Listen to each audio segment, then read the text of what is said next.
For January 12th, 2024, we talk about Fortnite Rocket Racing, Walkabout Mini Golf, Teardown, and much more. Welcome to level 485.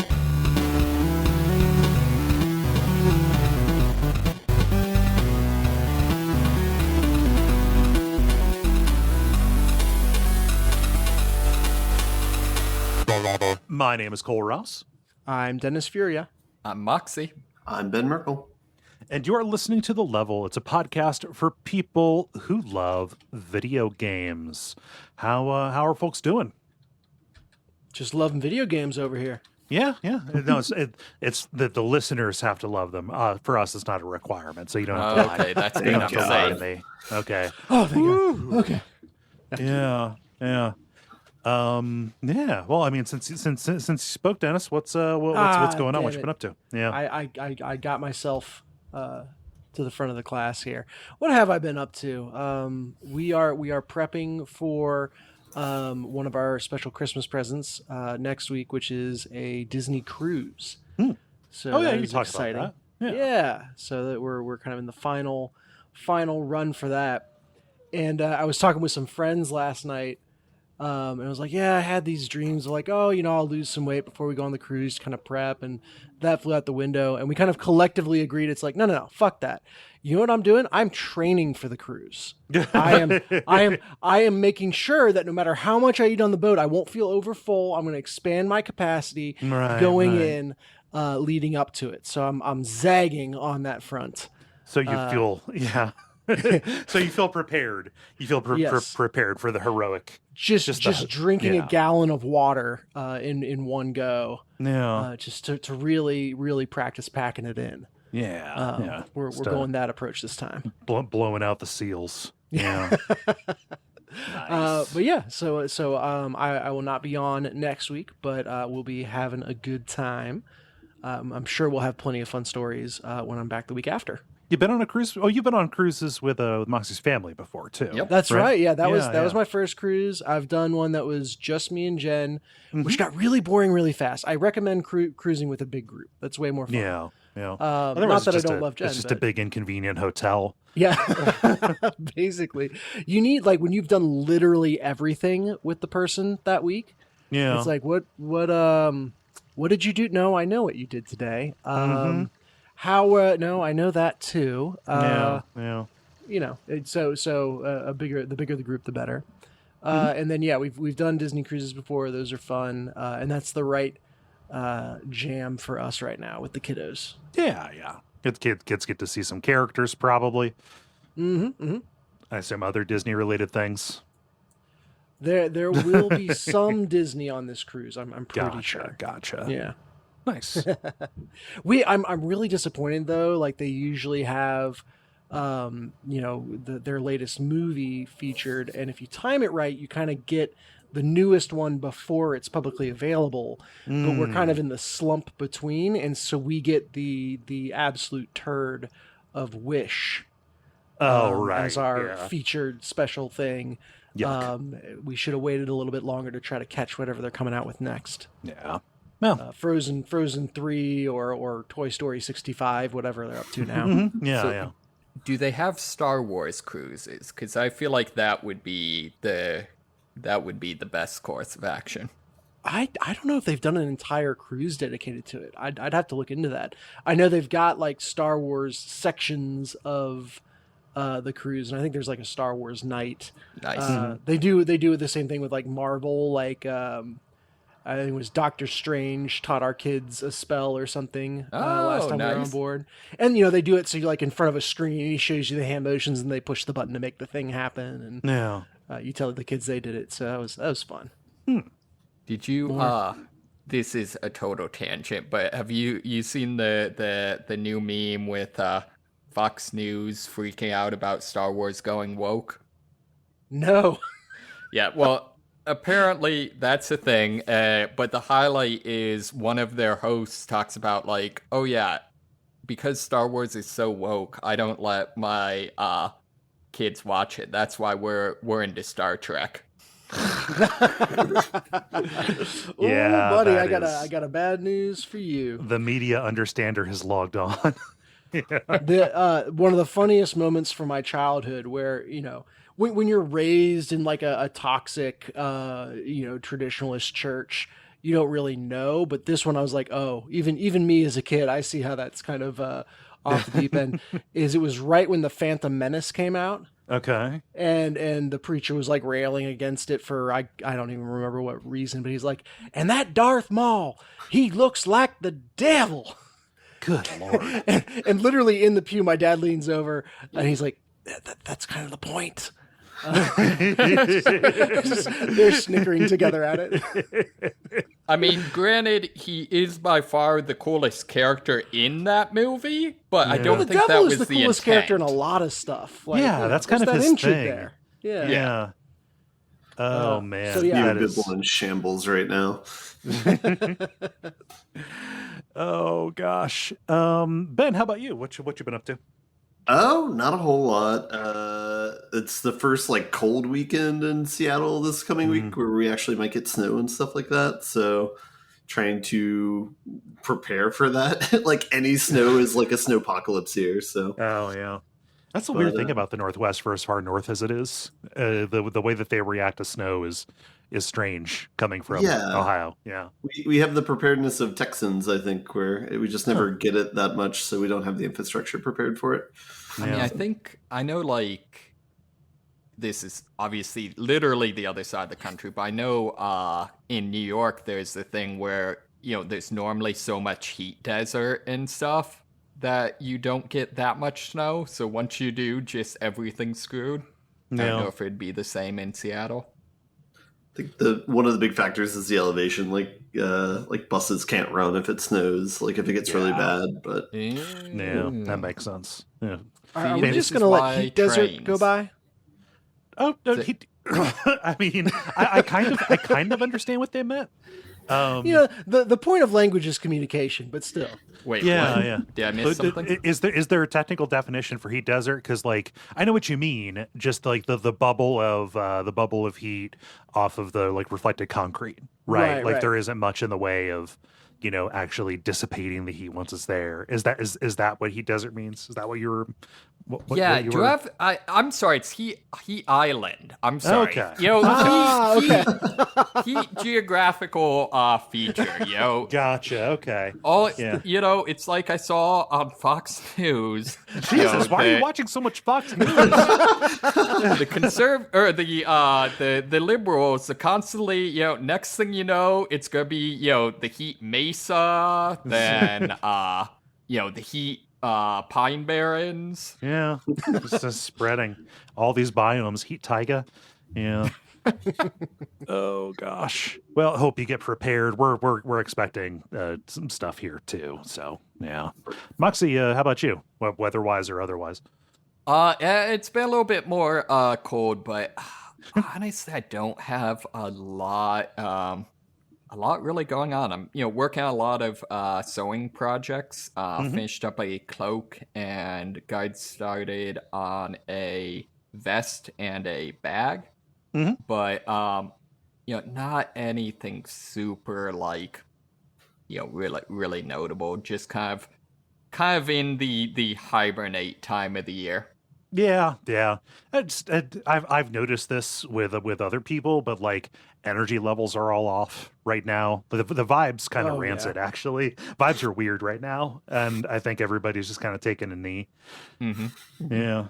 I'm not saying your guys' vibes are rancid. It's just there's a certain thickness to the air right now. No, I am all rancid vibes. That's why we're going on a cruise. I mean, there's this is one of those things. I don't know if it's a urban legend or whatever, or actual thing that like the native name for Huntsville was like the Valley of Death or something. Because it being a valley, apparently like all of the pollen and I don't know bad weather and stuff like that just kind of sits there. Oh yeah. Ugh. Oh well. So, not to go hyper local, but Cincinnati is basically a giant bowl. Oh yeah, because it's like settles. I love how it tries to put like a bow on it though, because it's like, oh no, we've got like, was it 7 hills, just like Rome. We're basically the new Rome. It's like, all right, guys, yep. That's a neat town, Good but I wouldn't job. go that far. Yeah. Yeah. I've got two things. Dennis, you talking about that marble course thing that you got for the kids for Christmas? Yeah. Reminded me that I had a kit thing that I hadn't put together that my brother gave hell me. yeah. Yeah. What is this? It's called the brand is Rocker, ROKR. This is a wood kit to make a little marble run. That has like all this mechanism, like everything is wood. There are only a couple of like metal parts. Nothing is really fastened together. It's all like a laser cut, wood and pegs and stuff like that. Oh, this looks rad as hell. Yeah, my brother got me this thing a few years ago, and I just never put it together because I didn't trust it. I didn't trust the cats not to mess with it. But I found a place. I found a place to keep it while I was assembling it. Oh wow, you know? no, yeah, I just saw that. That's like the marble Antikythera mechanism. I'll believe you. Yeah, what they said. Yeah, it's got a bunch of like big gears and stuff. Yeah. You crank it, and it's got a little elevator. I just built the elevator mechanism today to like raise it up, and then it goes down a big goes through a few different little like Rube Goldberg kind of things. Oh my god, it's taking all my willpower not to buy this right now. I mean, if you need to justify it to yourself, you can just be like, oh yeah, no, this is teaching the kids the stems. Yeah, that's what we did with the Marble Works. So. Yeah. This might Work be a little, once. it's pretty fiddly. The instructions are very detailed. I this might tax their patience in a way. Sure. Yeah, this looks intricate. I can only do a couple of steps at a time, but I'm looking forward to having this little crank up marble thing. That reminds me of this is just completely random, but hurdy-gurdies, the little cranky instrument. Mm-hmm. Apparently there's a couple of these, I don't know what you call them, kind of, the adult model sets that are those that actually build real ones. Yeah. I've seen that like ads for those kits. Yeah. No, you know what I'm gonna do? What are you gonna do? I'm buying it, and I'm going to say it's a surprise present for Jen. Just rationalize buying now. Let's go. Okay. Yeah, that's fine. I feel like not being someone in a relationship, I feel like, is that a great idea or something that could get you in trouble? Well, no, the thing that'll get me in trouble is then I will insist on building it because it's really for me. Just say you build it. Say we'll build it together. And when she says, I don't feel like building it, say, I'll build it and we can enjoy it. That's the problem. She's not going to say, I don't feel like building it. She's going to be like, hell yeah, never mind. I got this. You sit back and then I'll have to watch. It might be nice to have help with it. It might be nice to That's have right. help with Yes. All right. You know what? I'll figure out the angle later. I've already clicked the buy button. So. Yeah. I've got that. Also, pro tip, again, not a relationship, I don't know, but I think having recorded evidence of your scheming makes you unlikely to get away with it. She would have to listen to this, though. That's she does not do that unless she's extremely drunk. Oh no. The other thing, I've got a request for people. There are going to be details in the notes. This is local, but I'm going to make a case for why people should do this. So the Ohio GOP administration and legislature are going to impose the most draconian anti-trans laws in the country. Their proposed rules would make it effectively impossible for even adults to get HRT. Going far beyond the pretend yet still fake notion that we're just trying to protect the kids. There is a comment period that is open until January the 19th. I'm going to post links to the rules. You can send an email to an address that's going to be in the notes. But that open comment period, who knows what good it's going to do, but I feel like I have to do something about this. This cannot be allowed to happen. For the, our trans siblings here in Ohio, but this is, by no means the only place this is going to happen. If it passes elsewhere or if it passes here, it's coming to a different place. And so the first time this pops up needs to be swatted right the fuck down, because of medical privacy and bodily autonomy and stuff. Things that feel pretty basic to me. That's the other thing I saw is on top of basically making it impossible to get, it's like if you can get it, they have to report not just like in general what they're doing, but specifically like on your case to the government every 30 days. Yeah. And nothing bad has come from somebody, a disadvantaged population being on a big list. In one of the most corrupt states in the union. So, it's literally hell. We can try and stop it. Let's try and stop it. So it'll take like 3 minutes probably to write an email saying, "Hey, this is a travesty. Do not do this. You don't have to be in Ohio. You don't have to be in America. But just send in and let them know this is not going to stand." So. Mm-hmm. Sorry to be a political bummer here. No. That's seems like no. This isn't going to be a bummer because we're going to swat it the fuck down. Yeah. Just like reading the rules makes me feel like just bugs, just spiders crawling on my skin. It's awful. Cool. Well, I think we should talk about video games now that I've done that. Let's turn. Let's turn to that. And to do that, we've got the regular kind of show, What Would the Grind, the multiplayer, and the end boss. And why don't we get started with The Grind. The Grind, where we talk about the games we've been playing over the past period of time or so. Who's got something new? I have a new season of something old. Okay. Yeah, I think literally today when we record, the new season of Trackmania is out. Okay. So this is your tri-monthly reminder that Trackmania exists. It is awesome. I actually think I talked about it more recently than the last season because they added the new car, the snow car. Mm-hmm. So this is the new season that is the first to actually incorporate the snow car in an official way. They had like a campaign dedicated to it, but this is like the first season proper that leverages it. And folks, what was the way that the snow car behaved again? Just so we can have context. If you drive an RC car, like if you've ever driven a really high powered RC car, it's like that. Like turn on a dime and responds to every kind of little titch that you might touch on the controller. Yeah. Mm-hmm. Well, also looking like a super big Jeep. So I don't know how that lines up, but that's how it lines up. Seems like it would roll over. Oh yeah, no. Jeeps are basically invulnerable. That's just science. Okay, anyone that says otherwise is lying. According to Jeep's legal department. Anyway, so guys, this season is a banger. It's really, really good. So I'm about halfway through it. And have loved every single track, and then looking at people, reviewing online and all that stuff, like consensus is like, all right, Trackmania, you got your shit together. This is it. This is what we want.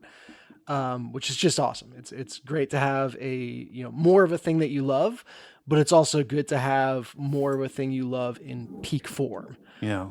So that it's really cool to see that they've done this new type of car and also just the new season justice. What kind of track concepts are made possible by having this super mobile, turn on a dime, kind of deal? Yeah. I was surprised that the way that they've used it, most surprisingly for me, is actually switching back and forth between the cars mid-track. And so it's just a gate that you can place on the track that will change you from the sports car to the snow car and back and forth.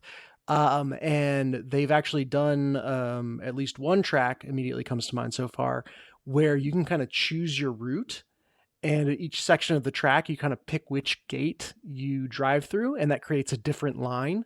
Mm-hmm. And so I'll be very interested to see, since this is this is a time attack speedrunning focused community. They're going to optimize the route and find which way is best. But here on the first day, it just feels like the Wild West. Like everyone's figuring out their own line with this. Which is weird because you would think snow would not feel like the Wild West.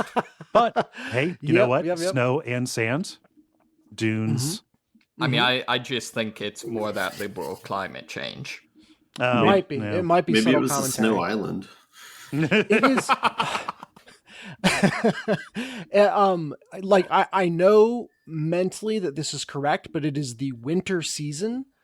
But to have it have like now the snow-capped pines and Christmas tree looking stuff after Christmas just feels so wrong to me. Like it feels like this should be the spring season. But no, we do have 3 more months of winter to slog through. No, here. don't say that. Don't say that. No, it's Trackmania official. Yeah. But yeah, so the changing your car mid race and then also having that enable different routes is really cool. They play with the new surface that came with the snow car in some really fun ways. It's like a wooden surface that's very grippy, and that has been used to great effect. But yeah, the other thing that's come with this new season is a change. Technically a change in their pricing model. I didn't see any difference because I was already on the paid tier of it. But the free tier, standard access, they call it, it gets less content now. So instead of getting the entire campaign, you just get the first 40% of it.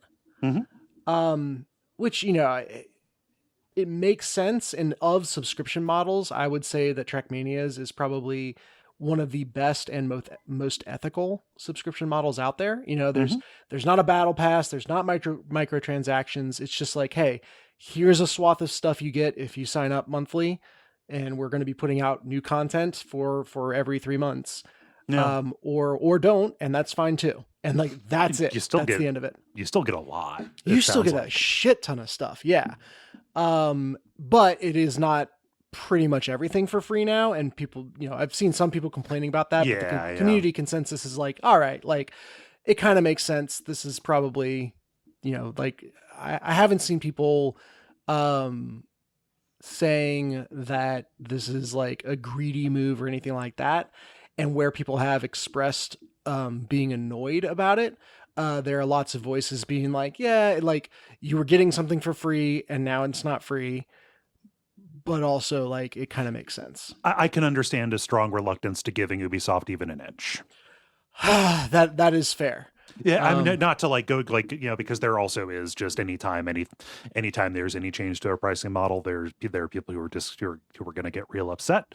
Yep. But yeah, it just from that standpoint, I can see like, okay, what is this a trial balloon for? Not trusting Ubisoft kind of to keep it in, but also the fact that they've kept it so good for so long also means they probably have built us on trust, at least with this. So Nadeo is the dev behind it, and they got bought at some point by Ubisoft, and they're kind of folded in. But the impression I've gotten is that like they kind of have their little hidey hole, and like this Trackmania thing has been such a deep niche for so long that they're kind of left to do their thing. But yeah, totally agree. This is a little bit of the Ubisoft horning in, but I think the goodwill towards Nadeo outweighs the distrust of Ubisoft, at least for now. We shall see. So that is the I hate that they name all the seasons this way, but I guess I don't know what else they would do. It's the winter 2024 season. That's specific. I mean, yeah. Well, and that kind of to me feels like it fits with like a sports game. Yeah, that's fair. I guess I would just expect that more from a German developer versus a French one. I want a little more creativity out of a French developer. It's a little bit better just if you're, I don't know, if I was looking at a big list and it was just like, oh, it's the cold as ice season. Like, whatever, man. Yeah. It is weird though, because people, I've never had a brain for like stats or player names or anything like that. And I think to continue the sports analogy, like this scratches the same nerve where people would be like, oh man, you remember summer 2022? Like this is the exact same turn. You just got to hit it this way. And I'd be like, no, I don't. I have no idea what you're referencing when you say that word and numbers together. So yeah. But that is an excellent time. Trackmania. Nice. It is great. Yeah. What else you got?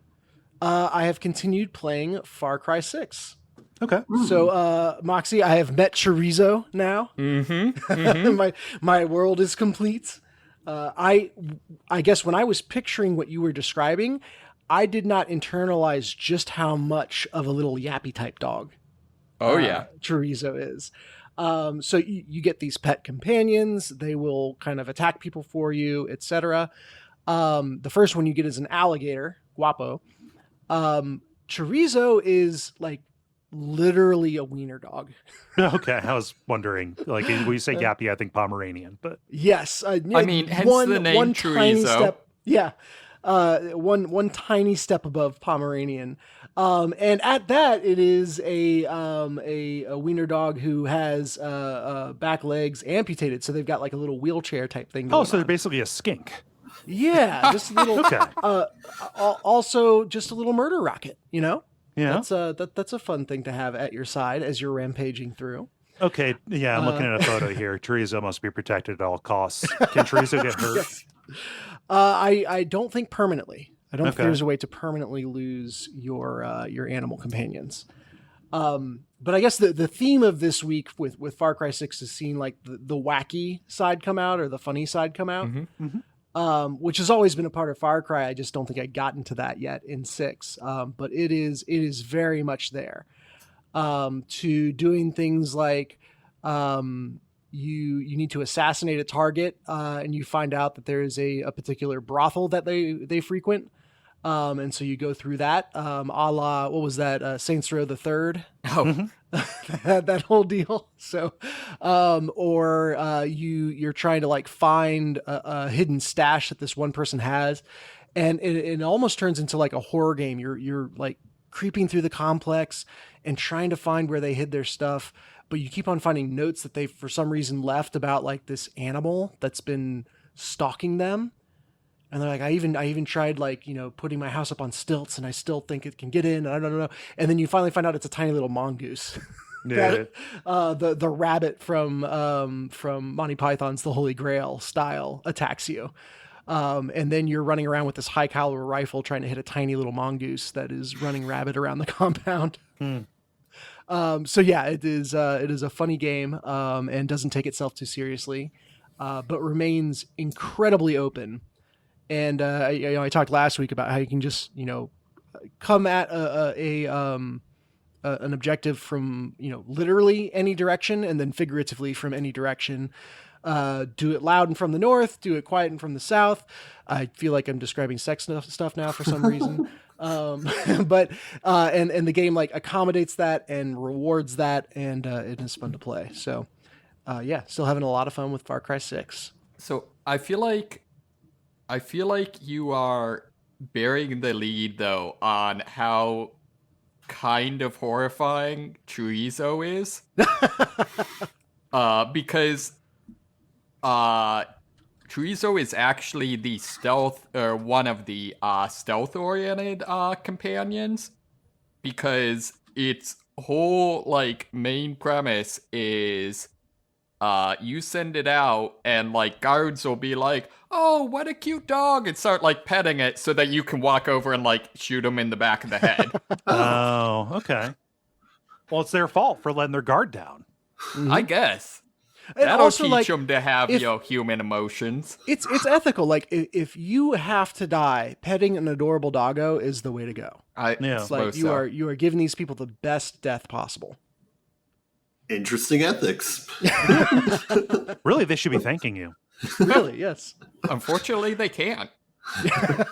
We can only assume that they would. So have you gotten any more of the weird like super weapons? Like you start with the backpack rocket launcher. I have, but I just have. I'm too attached to the rocket launcher to change to anything else. Mm-hmm. So there's one that's an EMP. There's one that is like, at least the description is like, it is launches a ring of fire, but also allows you to do like an air dash. Mm-hmm. So if you just want to go full on, comic book superhero in this game. But when it comes down to it, the rocket launcher Supremo is like my comfort space. Mm-hmm. And I'm kind of zooming through the game. Like I'm really knocking out mission after mission, on the main storyline. I'm being a real critical path Johnny here. Mm-hmm. And so, yeah, I haven't messed around. Do you have any that you recommend? So the I forget what they all are, like the artifacts, whatever their weird like trippy pseudo spiritual thing that they have in this game. Okay. Is Yep.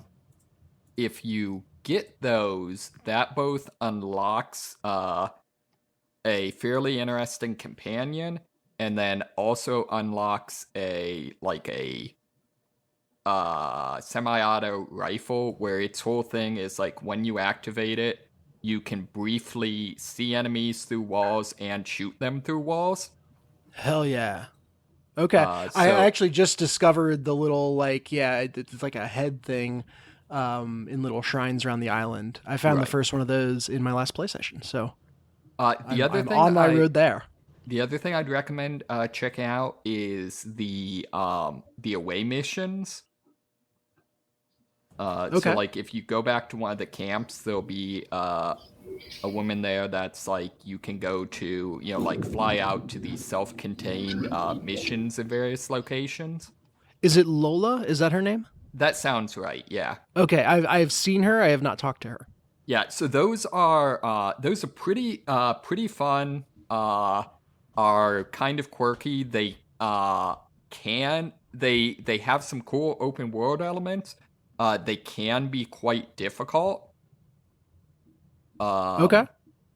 Most notably, and I forget if they tell you this to go first time out, but you very much have to plan your route back from the objective. Oh wow! Okay, very cool. Yeah. I mean, that kind of fits with the theme of planning, bringing the right equipment, etc. in the game. Right. So basically, the premise is you're like recovering a some sort of like bioweapon that has to be kept cool, and so once you get it, it's like constantly gaining heat, and you have to stay to the shade in order to keep it from heating up as quickly, and then also periodically cool it off in water sources on the map. That's very cool. Very much like you have to plan out and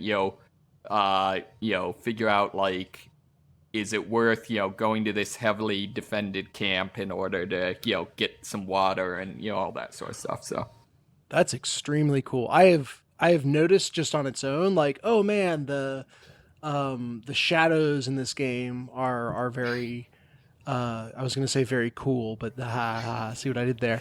It's just very well done, and you notice that from a graphic standpoint, and to hear that actually has a mechanical element that can be brought in is pretty neat. Yeah, I think the technical term is cold deserts. Yep. One just story of the diegetic, really crazy gameplay that can come out of Far Cry.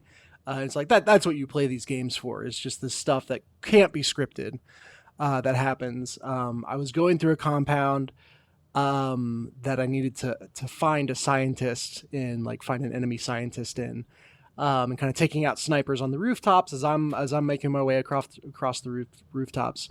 The final sniper, I miss my shot, and before I can down them, they don't get to the alarm, but they get close enough to warn an engineer who's near his tank. And I go sprinting, like I dive off the top of the building. You have the whole like parachute you can activate and deactivate at will thing. Kind of weird, but it works. And go sprinting trying to catch this engineer before he gets in the tank. I can't stop him. The tank boots up. This is the first time I've actually had to fight a tank, and it pulls off out of the complex. It runs away. It seems like, and I'm like, this is weird. What is? And before I can figure out what's going on there, I get attacked by a bunch of other people who are alerted by the tank, and now it's this crazy, like it's gone from this very stealthy, methodical sniping thing, into this crazy fight through the complex. I get close to the end of that fight, and suddenly the tank smashes back into the complex from a completely other direction. Like it had gone out and circled around and come back. Which, I don't know why it did that, but the effect was cool as hell. I lived. Yeah. I was not equipped to fight it, did not have explosive for it. I tried jumping up on it. I was like, maybe it'll let me like drop a grenade down the hatch or something. And this thing like is backing up full speed as I've just jumped onto it, and backs up into a telephone pole, like smashes into that, and that shakes me off the back of the tank. Like I go flying. It gets its turret around towards me, and I get behind this wall, and I'm like, okay, I'm dead. I don't like, where do I go? What do I do? And I remember the backpack rocket launcher. Yes. I have never tried to use the rocket launcher on a tank before. And it was this wonderful moment of like, it basically sends up like 4 or 5 mini missiles into the air that then track. And so primarily what I use it for is like, if you're out in the open and can see a bunch of people, you can just take them all out at once. But it's very like, they're small little missiles. It seems anti-personnel instead of anti-tank, but it's like, screw it. I'm stuck. I'm going for it, launch it. And it does work. But that moment of just like, wait, can I do this? Yeah. Like, what did Juan, the weapons dealer, go? What did he say about this? Did he say it was, I don't know, just mash the button, let's go. And it worked out. So, yeah, I love Far Cry for those little just emergent moments. Yeah.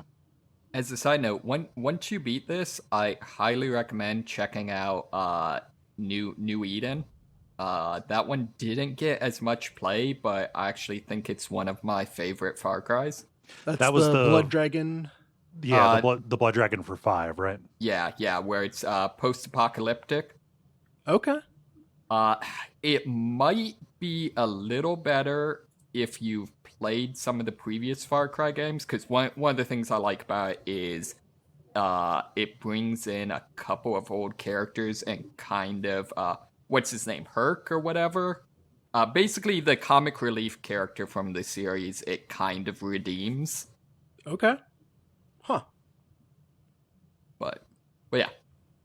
Well, yeah, and this is a big game. 6s, they all are. Yeah. Oh, yeah. That's I'm- what they do.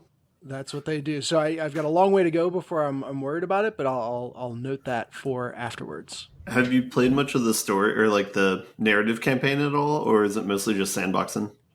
No, I'm mainlining the narrative campaign. Oh, okay. Which still weirdly, or you know, they know what they do well. That still contains a bunch of sandboxing.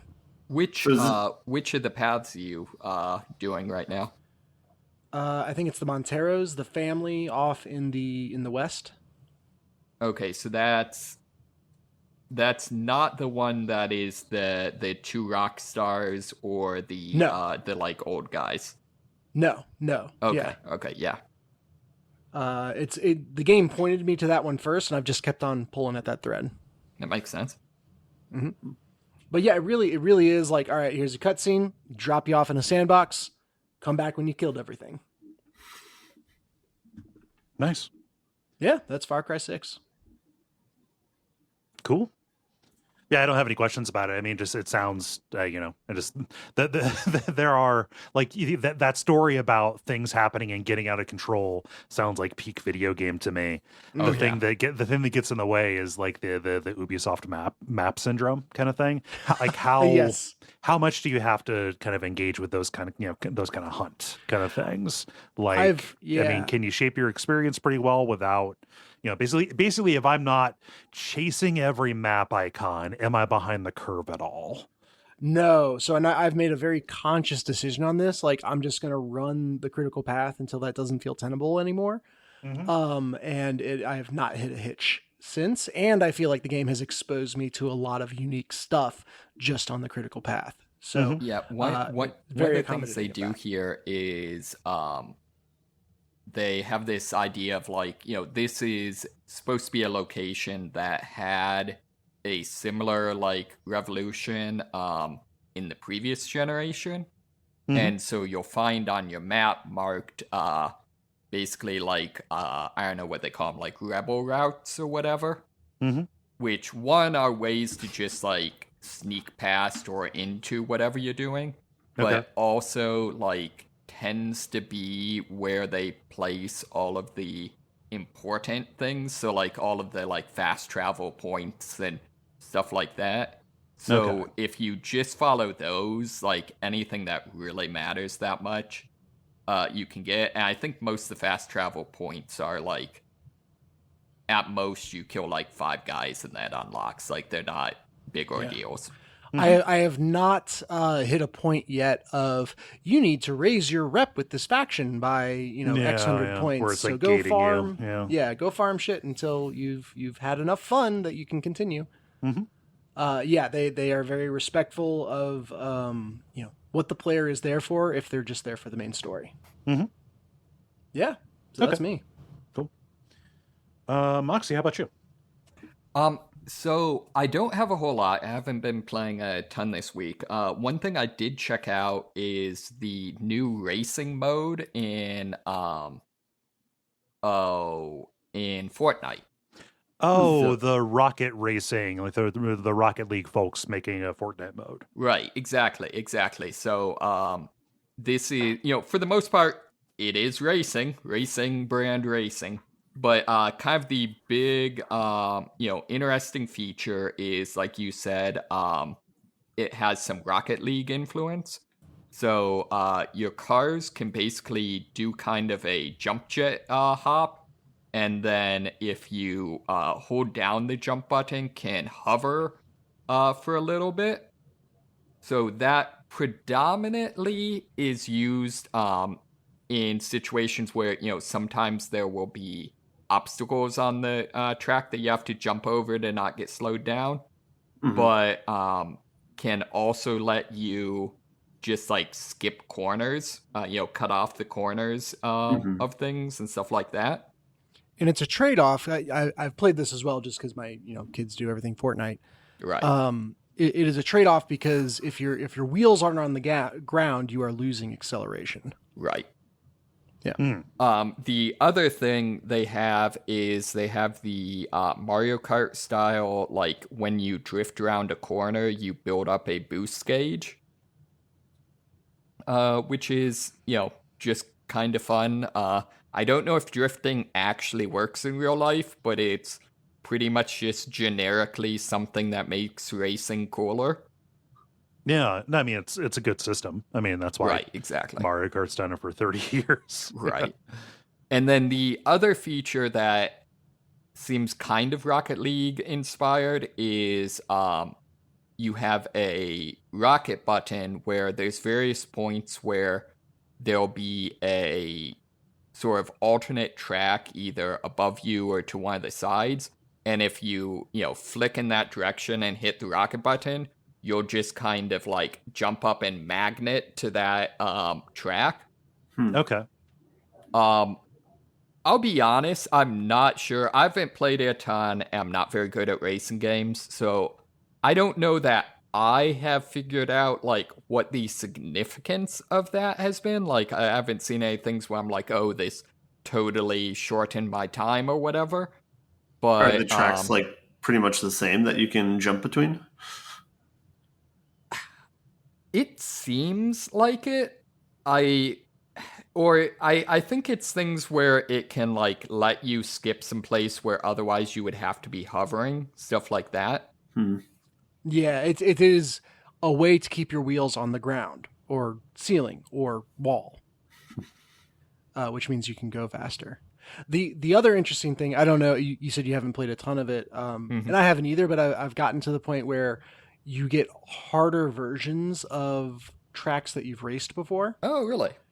And so you mentioned there are obstacles that'll be on the track that are just kind of these orange glowy things that if you hit them, you're slowed down. It's like a slow effect, very briefly. And you can play harder versions of the course where those are much more prominent and they're in different configurations than what you've seen on the starter levels of the track. And in those, the zipping between ceiling and wall and hovering, etc., become much more central to the racing. Okay, that makes sense. Yeah, the first iteration of the track, you can drive it pretty vanilla and do just fine. And then they start adding lots more of those obstacles that you got to kind of get creative to get around. Nice. Yeah, I would like to see, I'm hoping maybe they'll eventually add, at the very least, some like power-up weapons to the racing mode. I would love to see them add straight up like combat mode. Twisted Metal style or whatever.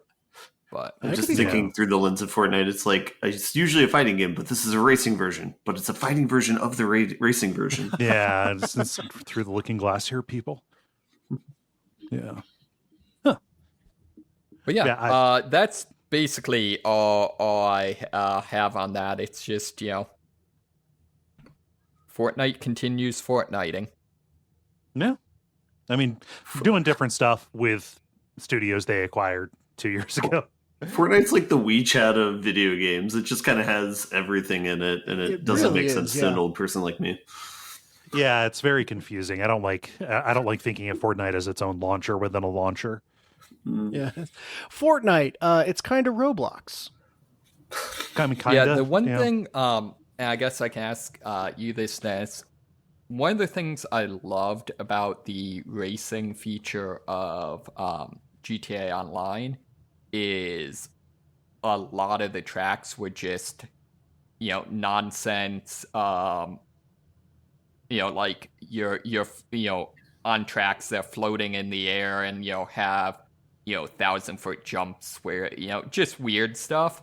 Do they eventually get to that? Because the ones I've seen so far have all been pretty grounded. Yeah, they advance steadily towards it, and it is a surprising decision to me that the starter tracks are so basic. Because yeah, you're right. They completely just are unremarkable in every way, and it's like you could have a little fun at the beginning, especially as you're trying to reel people in. Yeah, the more tracks you see, the more time you spend sideways and upside down and jumping to crazy shortcuts in the air and all that stuff. Nice. Yeah, it's a cool thing. I like that they have a unlock system, so you can like get various different models of your car and paint jobs, that sort of thing. Right now, I'm a little surprised that it seems like they haven't actually leaned into that. Like, there's only 1 or 2 unlocks for that from the current battle pass, which is really weird. Yeah, it feels like they're testing the waters. This did just launch. I mean, what, a month ago, if that. So Yeah. they're getting their footing before they go to straight out exploitation mode. Yeah. What else you been playing? That's it. Gotcha. I'm planning on getting back into Final Fantasy Online, but that is not something I've actually done yet. Okay. Cool. There was a big sale on like the complete stuff here. They just announced the new stuff with the cat people and the Pictomancers and stuff. Yep. Yeah. Ben, how about you? Yeah, I only got really one this week, and that's something I played with you, Cole. I got Walkabout Mini Golf, which is a VR mini golf game. Yep, we hopped on. I forget when that was. That was like Wednesday, last Thursday. Yeah. We did 2 courses. We did the first one, like the Pirate Island themed one, and then I took you to see the Mist level as well. Right? Did we do anything else? I think we just did those 2. Since then, I've done a couple more. I did like the second one, which is like a Japanese like garden style. And then with all the borderless ones, with all the borderless holes. Yeah. And then I did like a Arizona themed one, which was the one after that. But yeah, that's kind of been my go-to like chill sort of game, where it is just quite relaxing playing mini golf in a virtual environment. And it's really cool like how seamless it is playing the multiplayer on it. I've been really happy with that. I played with you, and then a little bit later in the week I played, and this is one of the things I'm going to talk about. But played with an old coworker. Oh, nice. And we had a really good time with it there. So it's cross-platform, and like one person creates the lobby, but the lobby is just a little like phrase. So you just say Kole Ben 1 2 3 or whatever, and it's like, hey, that's where we're gonna meet, and then you're in a central area, and then you pick your course, and then you go, and it like there's no messing around with inviting somebody to be a friend. There's literally nothing except, hey, here's our keyword, let's meet there at this time. And everything is handled like perfectly. Yeah, and you don't need to worry if you're on different systems or anything like that. Like it all just works together. So, super appreciative. This is also the first game I've played where it only requires one hand for the VR part. They just say like you can turn off the other controller if you don't want to use it. And yeah, and like the physics is pretty fun, and the courses are pretty good, and the strategy is pretty fun. Where Mhm. like a lot of the holes will give you kind of like a risk reward, where it's like you could lay up and get this in 3, or you can risk it for 2. Like, what do you want to do? Yeah. Yeah, and then I think after maybe 2 or 3 rounds, you start to nail like the far away shots or the mid range shots where you can kind of consistently hit them. Yeah. Yeah, so yeah, it feels really good. So yeah, Mhm. I think I had heard about this before, and I had heard praises of this before, so the hype seemed to be real for me, for my experience. Yeah, and I'm happy that I'm happy. I mean, I had a great time playing with you Yeah, and with the other person. I want to do it again. yeah, It's real cool, just to have that like no pressure. This is just modeling a real life thing that people can do together, but in this kind of fantastical setting. mm, It's a hard game to talk about, and let me know if you concur with this, because it's literally just modeling mini golf, yeah, and you can say like, oh well, yeah, no, it's VR mini golf, hmm, and you get the idea across. But also contained within that is the idea that like, hey, this is actually really impressive. Like yeah. it sounds like, oh, they just took the thing and made it the thing, but they did it really well. Yeah, I think what's not conveyed is like the chill vibe of the game, where it's just like very relaxing. Like Yeah. it's more like disc golf than it is like mini golf, I guess, and like the Mhm. vibe of it, where it's like everyone's just kind of playing to have a good time and spend time with one another. It's not You're not Yeah. playing it to try and like be sweaty and try and win and stuff like that. Like maybe Oh, like you might in like a PC like golf game, but yeah. Just all these cutthroat mini golf sessions Ben has had. Yeah. I don't know. Wow. But What'd you think of the Mist course? yeah, the Mist course was cool. They did it justice. It was really cool seeing like all the environments and the settings from the original game, Hmm. pretty lovingly recreated and then integrated within some of the courses. And like the spaceship one, where you have to hook the ball inside the rocket ship at the end of it, and Uh-huh. whether or not people can do that is fun to see. Well, I got really overconfident because it had been forever since I played it, so I forgot this. So if people are picturing Mist Island, the way you get to the Selenetic Age is over in the in this rocket ship Mhm, that's down a walkway to the left of the library. mhm, And this is a really cool course where you've got to hit the ball at the right speed and over these buttons to activate walls that raise up. Otherwise, your ball is just going to not go around the curve, right? mhm. You're hitting down a curve and you have to hit these buttons to make the ball go up. And you get to the end and think, wow, that was really harrowing. Oh, what do I have to do? The hole is just inside this like round retro kind of rocket ship kind of thing. So I just have to hit it off the ramp and get it in there. So I'm like, all right, to borrow Ben's phrase here, full send. I'm gonna hit this thing. Just really whack it. I hit it too hard, and then it hit inside, and then looped up, and then spit back out because it went all the way around the inside. Yeah, that was I had to eat some crow there because I really screwed it up by getting overconfident. What's the highest number of players that you played this with? Two, Okay, just me and one other person. because I want to see what this plays like with like 3 or 4 people. Hmm. So I might try and explore that option at some point. I haven't. Have you played with random people? I have not done that yet. No, I haven't played with random people. Yeah, I'm sure it'd be fine. It's just I don't know. It you yeah, kind of I also like with you and with the person that I played with, it was also a chance to like chat and yeah, catch up yeah, kind of thing. for sure. I've got nothing to say to a stranger. So, Yeah, you know. it does. It could be slightly anxiety inducing, like meeting up with a random person. Yeah. Um, Having to make small talk for 18 holes, that would be the more of the challenge of the game than the actual mini golf portion. But Right. Yes. um, Yeah. yeah, no, it's really nice. How much, like, do you buy the map pack for the Mist, or do you just buy and it unlocks like all the bonus maps, or how does that work? That's paid DLC. Each course Okay, is only a few bucks. got it. I got like the complete pack or whatever, which Mhm. is not just every course that's available now, which is like 12 or 13 or something like that, but like everyone that's going to come out this year too. Basically, Oh, it's okay, everything, and it was like $40 on nice. top of the $10 to buy the game. Yeah, So yeah. you know, and there's cool stuff in there too. Like there's courses based on like Jules Verne stories, you know. So you do like the, you know, Journey to the Center of the Earth course kind of thing, and that's in addition to like one of the ones that I'll talk about. This is one of the two things that I played, so we can just segue into it. Sure. Like the licensed ones. So there's a course based on the Labyrinth, which I have not played. The Labyrinth, the Jim Henson movie. Okay. Yeah, which I have not played. I promised I promised Jackie, the person I was playing with from work, that I would play with her the first time.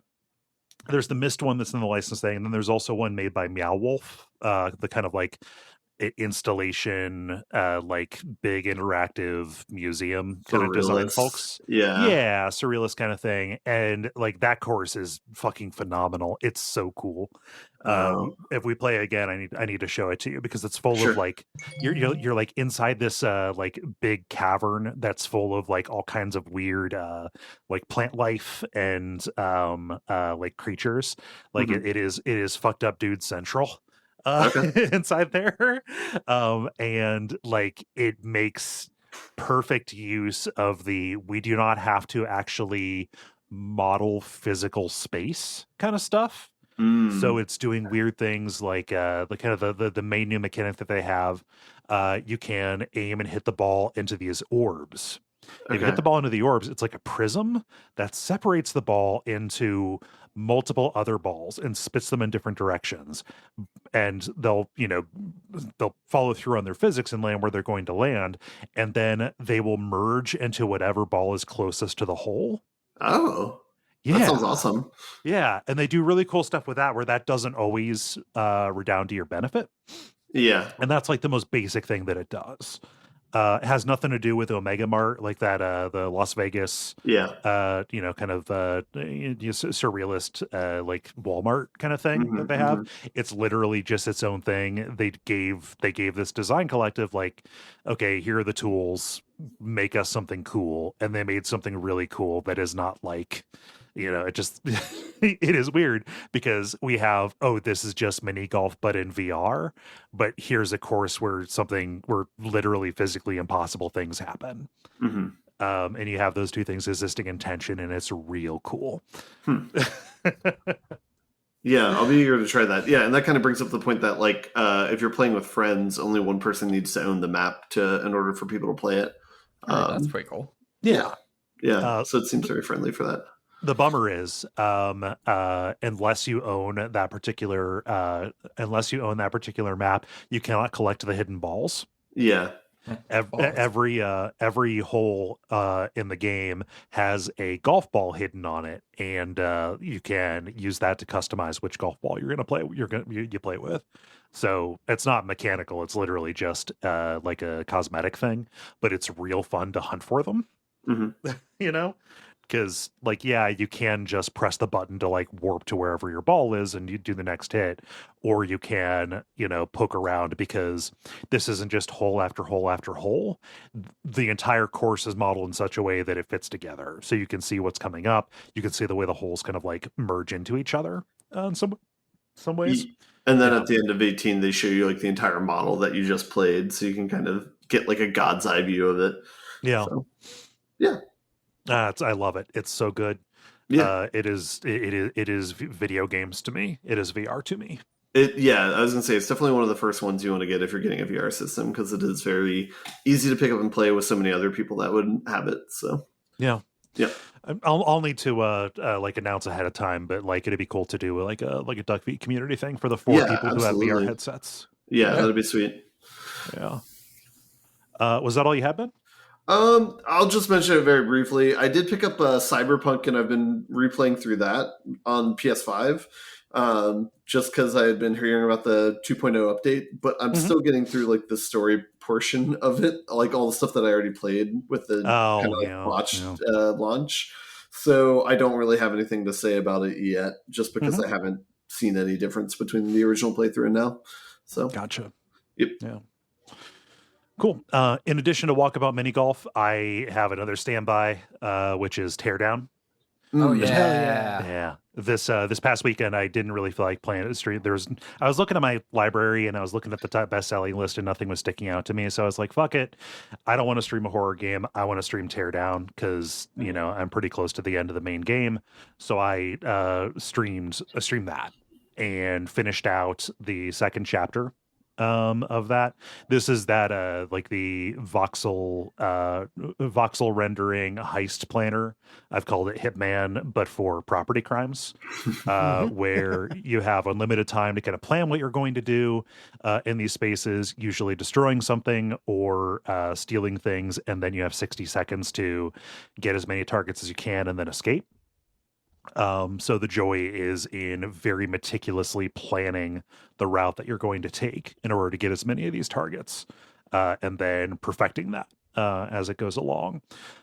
Chapter 2, it is very inventive. The but here, and there's a but coming, is that for as interesting and as varied as a lot of the stuff is, none of it is as satisfying as when it does the like, okay, here are all these targets you have to get across the map, plan the route, and go kind of stuff.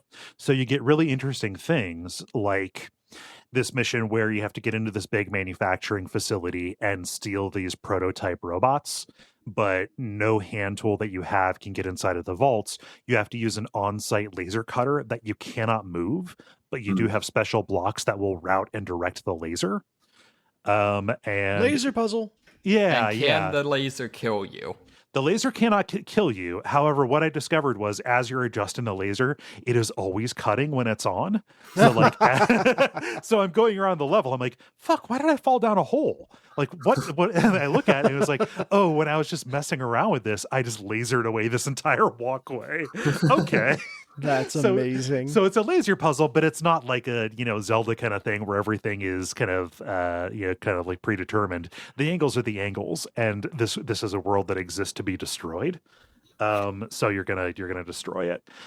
The cool thing about like that mission, as much as I'm bagging on it, is that once you open the safe with the laser, it is a functional prototype that you are attempting to steal.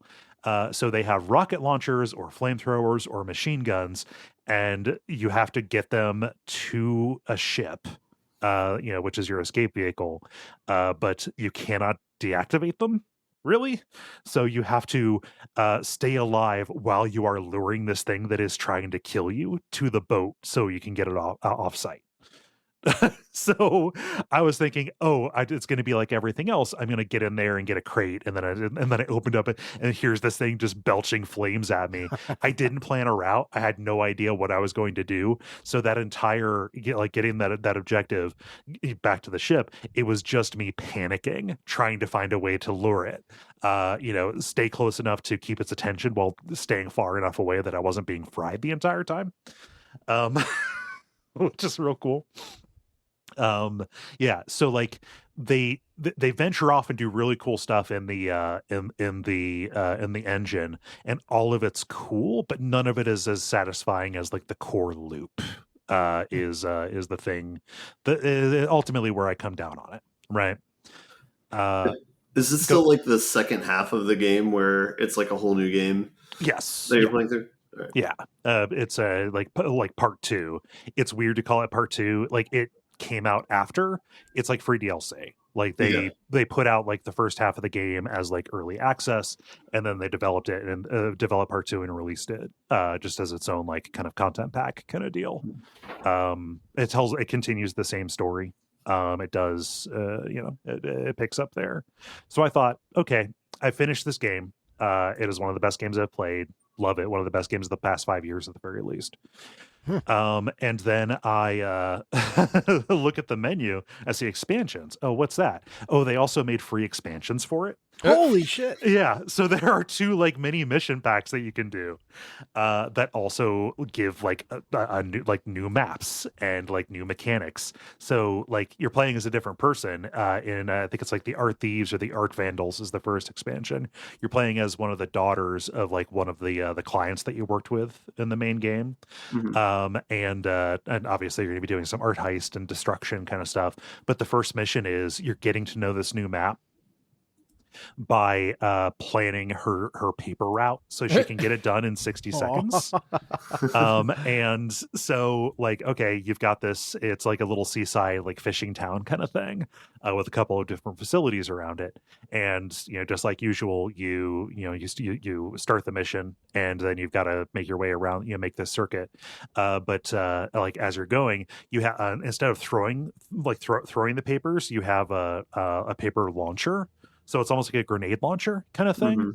Mm-hmm. And because this is Teardown, your paper route involves optimizing the space so you can make this whole circuit, right? Which involves like, okay, this fence is in my way for making the shot that I need to. Down it goes. All right, this town is arranged around a bay. But one part of it is higher than the other. Can I make a jump? And then you go and do like you go look around and you see, oh, there's a monster truck parked here. Oh, and that thing is kind of like is kind of like shaped like a ramp. I wonder if I can. Oh, so part of my route is I launch the paper into this little fishing shack. I climb into this monster truck, launch off, and I need to make sure I'm aiming at the right place and jump out at the right time so the momentum can carry me to land. On the route. All right, well, the place I need to land, actually there's a house there, so I'm going to blow open the roof and blow open this wall. So I'm going to land in here, shoot through the door that I blew down in this place. So like that kind of like, you're going through and you're using the level destruction kind of stuff, even with this new thing. So instead of like grabbing something that has an alarm on it or whatever, you're trying to make these launches, right? Making sure that the paper lands where it's going to. That's fantastic. It's so good. And the newspaper, tells people that its return on investment for advertising as a contractor, yes, is amazing. Oh gosh, I don't know. So, go ahead. Question about the base game. I watched a streamer play the first couple missions. Does it continue the conceit from the base game where like the missions are pretending that you're totally not just stealing stuff? No, I mean, like, so yes, yeah, it does. Like the missions that you're getting. So the two missions that I did, because these are kind of long affairs, right? I think I beat the last level. Yeah, so I got two missions in. And the first one was, okay, get your paper route down. But then it quickly went into like, your mom says, oh, my artistic rival has all of these like art awards that I don't think she deserves. Can you go to this town where she has them like strewn about, and then go and take them? And it's just theft. Like you're just doing, you're just burglarizing. I do have to say, there's no way an artist like affords that house that they have. Well, they're also involved in crime. Okay. Like, clearly, we know what we know what this family does. Like it's all embezzlement and extortion kind of stuff. Yeah. So it's an avocation. The art thing going on. Yeah. God, I love this game, and much like Walkabout Mini Golf, I want to spread the word I want to spread its word and sing its praises. And the fact that like, oh, here are just 2 free expansions with new mechanics and new maps, wild to me. And I still haven't like gone in. Like this is so not my instinct. It's not anything I ever want to do. But like, every map has optional objectives, right? So like, here are the things that you need to steal. Here are the things that you need to destroy or whatever. But you can aim to do everything, and you can optimize it, and you can complete it. I really want to go back and like figure out how to do it all right, which is not something I ever want to do. Mm-hmm. Yeah, I don't know. It's a special game. I cannot imagine how you could do the entirety of that art heist in that amount of time, though. It definitely needs to be something. The sequence of the way that I did it is a problem, I think. I structured it around like making a big circle, but that's primarily because the center of that map is like a raised portion of this really like kind of just labyrinthine little town that I had trouble getting around. If I could figure out how to do quicker, more efficient ways to cross that bay and to get from the upper town to the lower town, there's probably an easier, less like running intensive way to sequence that than what I ultimately found, because like I planned for getting everything on that map, but because the end of the stream was coming up, I just kind of decided, all right, well, I'm just going to cut one of them. Okay, I'm not going to get that one, so go one closer, in the line. And so ultimately I just got down to just barely making it by with the required ones. It's there. They wouldn't have done it as a, as optional objectives if it was impossible. But it's also something where I don't want to look at like a video, because figuring it out yourself and planning it is the entire joy. So, yeah. I'm looking at the launch announcement for the patch that they added in December, and they said that they're going to add more features even next year. So yeah. Play Teardown. It's super good. Multiplayer. Now it is time for the multiplayer, where we ask you a question and then you answer it. Dennis, what is the question that you asked the nice people? Yeah, and I asked this on behalf of Jala, so credit where credit is due. You get to party with one character from video games. Who's going to show you the best time? Yeah. Simple, straightforward, and hopefully a great night to remember. Yeah. Brian says Mario. He has a whole game series about his parties. But like it's all like jumping over fireballs, and actually his parties seem like kind of a nightmare. You ever been to a party that was over plans? And just like, we're all going to do a big activity. I wasn't aware that like there are people who have like dinner parties and there are courses and stuff to it. Every party I've ever been to is what society would call an open house, which is like, hey, we're just going to come over and hang out. Like there'll be food in the kitchen. Apparently that is not a party to some people, and that's wild to me. I think the optimal is you have two courses. You have there's food in the kitchens, and let's make break and bake cookies. Yeah. That's my ideal party. But I'm a Philistine, so Ben, what does Peter say? Peter says, definitely Yu Narukami, aka protagonist from Persona 4. I like food and this man knows his stuff. Picture included for the reference for the Mega Beef Bowl. A Mega Beef Bowl sounds really good, actually. He seems like he's struggling with it. Oh, he's smiling. He's doing good. It's the weird kind of like outline kind of thing that he has that makes him look like he's sweating. Yes. I mean, it could be a spicy beef bowl. Yeah. Oh, true. Yeah. A distinct air of distress. Oh, and he's got that egg cracked on there. That's a good man. That sounds good. Yeah. Moxie, what does Ollie say? Ollie says I should not navigate away from the page to try to figure out what I'm going to say. What a strange thing for Ollie to say. It's very weird. How does he know? He says, I have two that until now I didn't put together. They share a surname, and now I'm going to piece together a timeline where they are related. Yes. Lance Vance from Vice City. That dude is just a cool hang. He isn't going to get too pushy to get crazy, and he seems to enjoy goofing around. Solid dude. And Alex Vance from Half-Life 2. They just seem like a really cool hang, and I have to admit, kinda have a crush on him. Sorry, Alex. Also, they're the best companion in all video games. Ollie, I'll give you a little bit of leeway here because Vice City came out, more than 20 years ago. Lance Vance is a fucking disaster. I mean, sounds like fun. I mean, he does help you run coke and stuff. I mean, cocaine parties are not my idea of a good time, but go off. No, but he canonically in the game is the most sulky, insecure person, and he loses his mind and betrays you, and you have to kill him in one of the worst missions in the game. I'll be watching you, Tommy.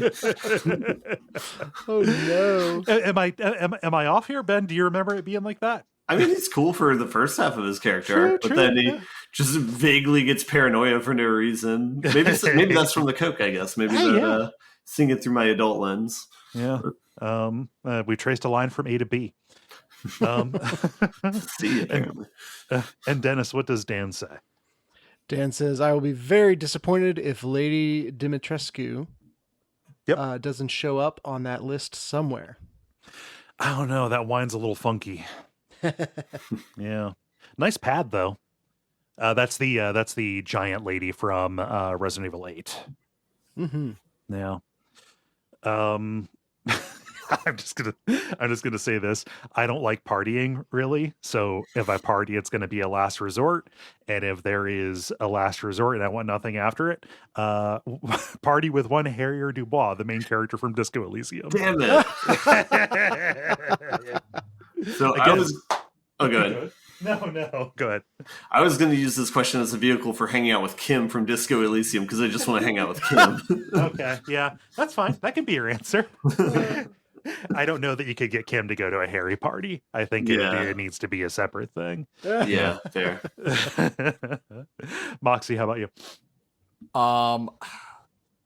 So I think if I'm doing bad life decisions, it would definitely be the Saints. Particularly, I should say Saints Row 3 on. They're kind of psychopaths before that. Right. But, probably still throw good parties before that. If I'm being slightly more responsible, I think Detective Inspector Jinx from Contradiction. Oh, yeah, okay. Yeah, that would be pretty good. Yeah. No, that's a good answer. I also thought about saying, what's his name? The Onion Knight from Dark Souls. Just seems like a solid dude. Sigmire? Yeah, Sigmire would be great. Yeah. Oh, Sigmire is a very good answer. Is it? Maybe I'm having deja vu, but we've talked before about my impression of Sigmire throughout the games is just like a hyper incompetent bumbling dude. Yeah. Okay. So he'd be like, I accidentally froze the beer. I left it in the freezer too long. He's like that, but also very, very competent. He's an incredibly good warrior. It's we don't have the time here for me to get into the staggering melancholy that is the existence of Sigmire. But the thing is, he is good natured and well meaning. I think those are his assets. He just tends to get in over his head. Aha, there we go. Yeah. But he would probably bring soup. He probably that would be Sigurd. Sigurd, no, we don't let Sigurd to our parties. Oh yeah. Wow. Yeah. Dennis, how about you? Yeah, so the picture I used for this was Crash Bandicoot. And if we're going poor life choices, I feel like Crash would party pretty hard. If Crash came to one of my parties, I'd kill him with a shovel. Yeah, I feel like if I was going like what they call mascot platformers, I'd definitely go with Ratchet and Clank over Crash. Yeah. I don't know. Ratchet with Ratchet. Yeah.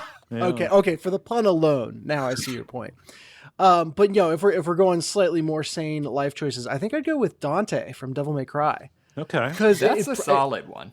It would honestly probably be a lower key hang, like just fuck around in his shitty bar, probably order a lot of pizza, and maybe fight some demons. I don't know. I mean, I have always wanted to try, what is it, bacon and potato pizza? Oh no. Wait, is that a thing? That's not actually a thing. I think that's from the anime or whatever. That's like his pizza of choice. Oh my god. But yeah, I've always gotten the impression from the Devil May Cry games that they are like, 1% of his existence, and the other 99% is just kind of being a deadbeat bar owner. Yeah, he runs that. Yeah, he just runs that bar. This is fine. He's got resources because he's got access to wholesale booze. Could be worse. Yeah. Okay. Yeah. Well, that was a fun one. I know that I'm wondering, could you abuse this this prompt to be like, oh yeah, I'd totally hang out with like Tony Hawk? Yeah, sure. That's a video game. What's the exact wording? I closed the window. What is the exact wording?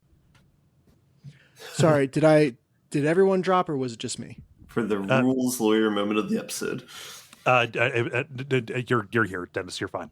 Okay, sorry. Yeah. It dropped right after we concluded talking about Dante. Yes. Okay. No. What Moxie asked was, could you use this question to work your way into partying with Tony Hawk? You get to party with one character from video games. Oh my God, we found the best answer. Stands. Excellent. Okay, good. We can stop talking about it. Yeah, We I know think the best it stands. answer. Yeah, Tony Hawk. This seems like a cool guy. Yeah, you know. Mm-hmm. Cool. Well, that was a fun question, Dennis. Thank you, Jala, for suggesting this fun question. Yeah, I am just the messenger. Yeah. Thank you for posting it, Dennis. If you would like to participate in these, you can go to the Duckfeed community Facebook group and watch for the prompts to go up on Monday afternoons. The end, boss. Now it is time for The End Boss, where we talk about things that are happening in the world of video games, how we feel about them. Ben, what is the story that you brought for us? I'm bringing the one that about a Sony announcement that they had, which was talking about adaptations they're doing of their video games that are in production right now. I think most people, this one wasn't mentioned in the article specifically, but most people know about Last of Us Season 2 is going to be on HBO. And that got some news this week as far as casting Abby and stuff like that. But the ones they talked about specifically in this article... I feel so bad. I feel so bad for there has to be something in the contract for like reimbursement or hazard pay for taking that role for that actress. Pay for the therapy afterwards from the fans. Yeah. Sorry, I didn't why? mean to Who interrupt. is this character? I thought it was just going to be recovery from the steroids they're going to have to take. Yeah. No, just that this character is real. Gamers are fucking stupid. Yeah. I mean, yeah. Yeah. Moving away from that, though. Yeah. Trying to keep it positive towards the end. The announcements that they talked about were God of War, Horizon Zero Dawn, and Gravity Rush, which was the one that I think not a lot of people One of had those heard sounds about. good. That is a real surprise, and that is the one that is way more interesting than the others to me. Way more. Yeah. Apparently there is an anime movie already for it. That wouldn't surprise me. In my brief searching, I saw a cut of it that was on YouTube in Japanese without any subtitles or translation of any kind. So I don't know how real or sanctioned it is, but I mean that game is begging to be a legit anime. I mean, it's begging to be done in a kind of Spider-Verse kind of style, like more than pretty much any other video game I can think of. Actually, oh my God, I want it so bad. Yeah.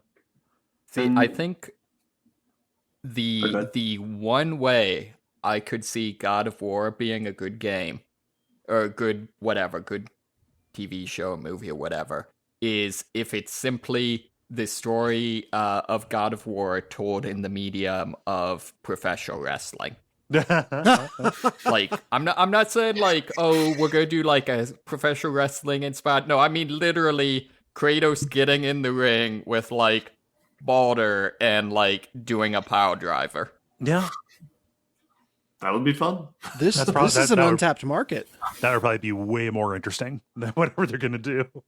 Guys, we just need a WWE and Super Smash Bros. Crossover event. We'll make millions. So I guess to wrap up, I guess with some of the details about this, Gravity Rush is the most farthest along of the adaptations, and it'll be animated. It looks like, whereas the other ones, God of War and Horizon Zero Dawn, are coming out on Amazon Prime and Netflix respectively. And those, I guess, are just earlier in production and will happen who knows when. Yeah. But probably both of which inspired by the success of The Last of Us, I would guess. Yeah. There's going to be a huge glut of this shit. I feel like we should start a betting pool now. How bad is the CG going to be on Horizon Zero Dawn? They're not. I mean, so the fact that it is robots means that it's actually going to be that there's less chance that it is going to be horrible. That's fair. They're not trying to model CG humans. So That is the one thing working in its favor. I think so. This is going to be the difficult thing, to my mind anyway. The heart of what makes Horizon so compelling to me anyway is the excavation of what happened when humanity went extinct. Right. And so much of that is digging through the data logs and voice recordings, and the moment to moment gameplay deals much more with the here and now, which is intertwined with ancient history, yes, but like there's kind of two parallel storylines that you're unearthing. Mm-hmm. And I cared way more about the way back then. Oh yeah, the Pharaoh stuff. Like Yes. that is the only way. Like that is the story. Yes. And people are going to be clamoring like, oh, it needs to be the robot dinosaur show, and it's like, no, it needs to be the hubris show. Actually, Yes. It needs to Exactly. because like, what do you have in the present day? You've got whatever's going on with Silence, and then like the weird semi-Romans. Yeah. See, but the problem here is that you have taste and the ability for intellectual thought, which is why you will never work in Hollywood. Yeah, I mean, I'm just like, it is really funny because like watching the series, because they're gonna tell that same story. It's gonna be an adaptation. Mhm. Like I will it'll be just like playing the games where I'm bored as shit about like collecting doodads from the bodies of robot raptors or whatever, and then just hammering the buttons, waiting to get to the like tomb excavation kind of stuff, right? Yeah, Exactly. I'm going to cautiously put forward a theory that there is no point in ever adapting something that is already good. Like, not to say, like, there won't be a point in making a game in the Horizon universe, but simply adapting Horizon. You could, just play Horizon. Mm-hmm. I don't know. Yeah, that's kind of how I felt about The Last of Us, where... Yeah, towards the latter half, it's like the best that I could do is just match what the game did. Yeah, I mean, the best episode of that season had nothing to do with the game. It was the Bill episode, right? Yeah. I mean, I like the one where I found the little green guy and fought some stormtroopers, but oh yeah, Pedro Pascal. I mean, take I know there's more examples, but the most recent one in mind is Scott Pilgrim Takes Off. Remix shit. Don't just adapt it. Like give me the remix. Yep. So we'll see how these pan out. A lot of it seems really early. Dennis, what else is Sony doing? Yeah, speaking of Sony throwing everything at the wall, they apparently have been dabbling in the automotive industry as much as they've been dabbling in the movie industry, and debuted at CES, which is going on right now as of the recording. They drove a car out onto stage that they made in partnership with Honda. This is a concept vehicle, but the big news was the way that they drove it. Specifically, they drove it with a PS5 controller. And a key feature of this car, which was also filled with a ton of like AR craziness and AI personal assistant stuff that I really wish had died with Siri, but apparently we're stuck with forever now. Yeah. But they had it so that you could control it with a PlayStation controller instead of a steering wheel. Which that's No. So I possibly feel like oh, go ahead. my take on that, I feel like I could see that working for most like general driving. What I'm wondering is, how do you do an emergency lane change with that? Oh, you just it's square and left on the D-pad, or square and right on the D-pad, and it's a pre-programmed special move. Okay, so we're going with the Tesla. Like, yeah, this car is totally self-driving. Believe us, guys. Right. You do have to charge it up though. Weirdly. Yeah, you got to drift to get the boost to work. Right. And then you can do the emergency lane change. This is a terrible idea. But no, it works, because the things that you have to do to get the emergency lane change are the things that are going to then require you to make an emergency lane change anyway. So I see where you're it is going. synergy. This has been tried in the documentary Tomorrow Never Dies about the international super spy James Bond. He gets a car that he can remote control with his little PDA or whatever. And even James Bond, noted very good driver, in the scene where he ends up using that, ends up crashing and killing just a bunch of people in this parking garage. I'm sorry, you said PDA, and I'm imagining James Bond grabbing the femme fatale and be like, "We need to kiss to steer the car." Yeah. Using his tongue. He's pretending that's the case, but I think that he's got ulterior motives. Yeah. This is no. I'm glad this is just a concept car. I pray that there is never any intention, because we've pretty much settled on the wheel being a really good way to control cars, actually. And seems all right. Seems pretty good. Tesla trying to do that yoke is a really bad idea in a non-Formula One car. Like, the wheel's good, actually. So I'm just right out there, though. What if it was an Xbox controller? Oh, that changes everything. Or a Wiimote? Well, even more. That's basically just a wheel that's not attached to the car. Yeah, it's the Wiimote had the little rubber thing you plugged it into that was a wheel. So perfectly fine. It came with Mario Kart. Mm-hmm. Yeah. Yeah. This is dumb. I'm convinced this is a good idea now. But yeah, like, the thing that frustrates me is like the opportunity cost of having this on display. Yeah. Like, you know, Sony could have been doing anything else. And instead it feels like there's just this massive, you know, ego trip between them and Honda. Yeah. Just playing. It's funny, though, compared to the, you know, ego projects of most billionaires, I'm actually not that mad. Yeah. Yeah, it's as long as it never gets out of the concept car phase. Fine. No. Whatever. Moxie, how about you? What you got? All right, so this is a I guess passion project indie game that I saw someone posted to Hacker News. It's Paku Paku, I think is how it's pronounced, maybe. Okay. And it's basically Pac-Man, except in 1D. Mm-hmm. So you can only go left or right in a hallway that wraps around, and there's a ghost chasing you, so you have to, like, you know, kind of jank, like, you know, it's following you, and oh no, you go back in the other direction, and I don't know, it's a fun thing to play with for like 10 minutes. Isn't it impossible? No. Okay, so there's only one ghost. Only one ghost, yes. Okay, that changes things substantially. Yes, yeah. Does the ghost still go through the wraparound more slowly than you do?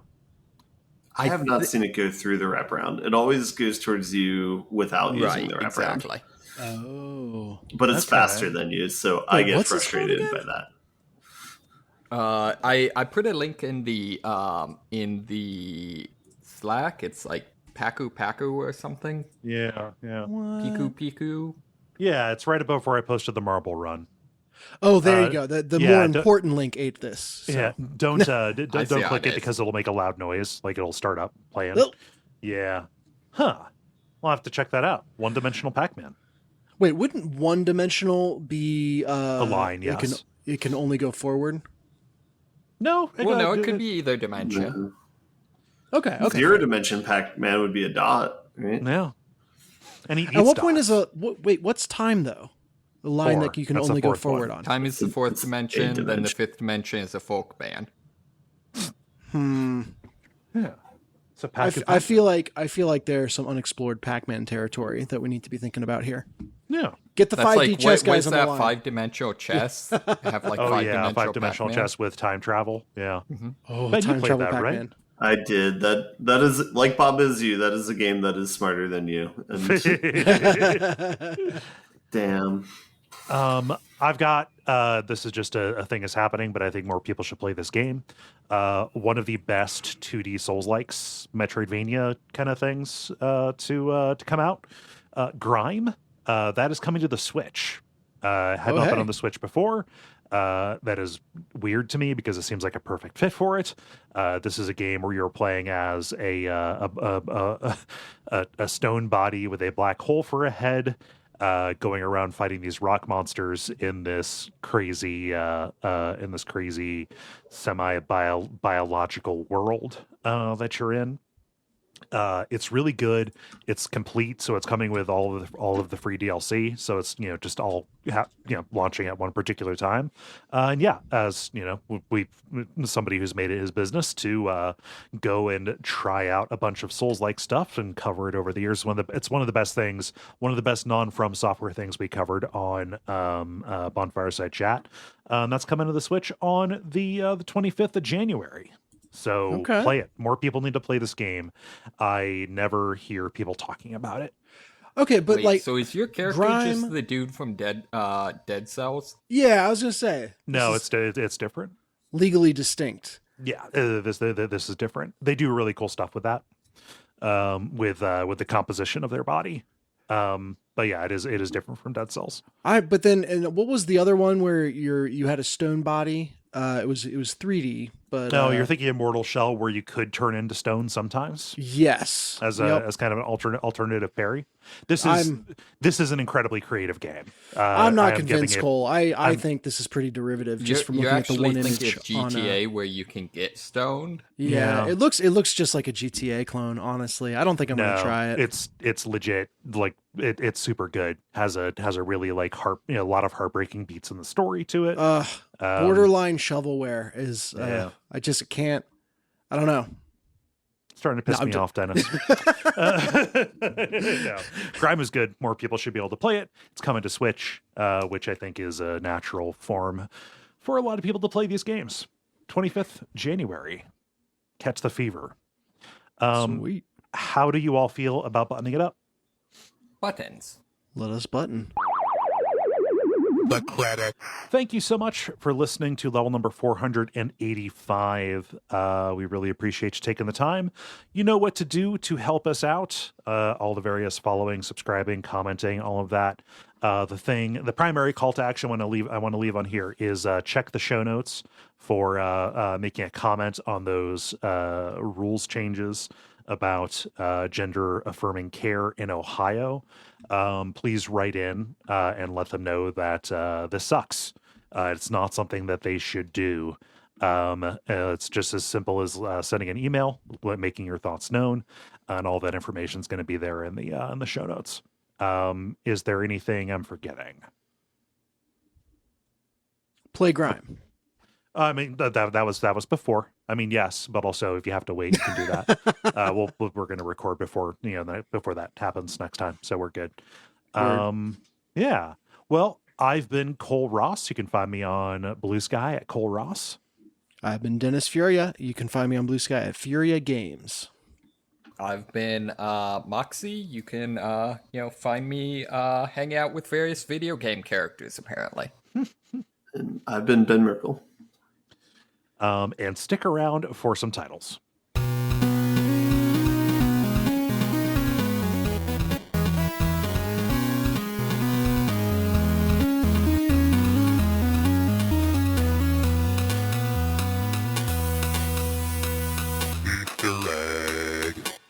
I only have one. I have Loud and From the North. That's pretty good. Not bad. I have two, but I need to pull them up. One sec. I had Heat Desert, and I had So They Are a Skink. I'm going to stylize that as So They're a Skink. Yeah. Mm-hmm. Okay. I had two as well. Oh, there's also some ratcheting ratchet thing or something. I don't know. Get ratchet with ratchet. Yeah. Ratchet. I had a Heat Taiga. Okay. So kind of in the same vein as Heat Desert. As well as There's a Butt Coming. Which it was something Kole said that just struck me. Yeah. Funny out of context. Mm-hmm. Yes. I mean, if it's spelled out, it'll be that will make it. T. Yeah. And Ben, did you have one? I had nothing. By laughs, it seems like Loud and From the North might be the way to go. Yeah, I could get behind that. Pretty good. Also, possibly horny, so in theme with 2024. So it is stealthily horny. It is not. So the other ones, they are not that like that they appear horny, but they are not in the context. And this one it does not appear horny, but the joke about the sex move. What was it? Loud and from the north or quiet and from the south? Right, from the south. Yeah. We got plausible deniability. That's yes. All right. It is decided.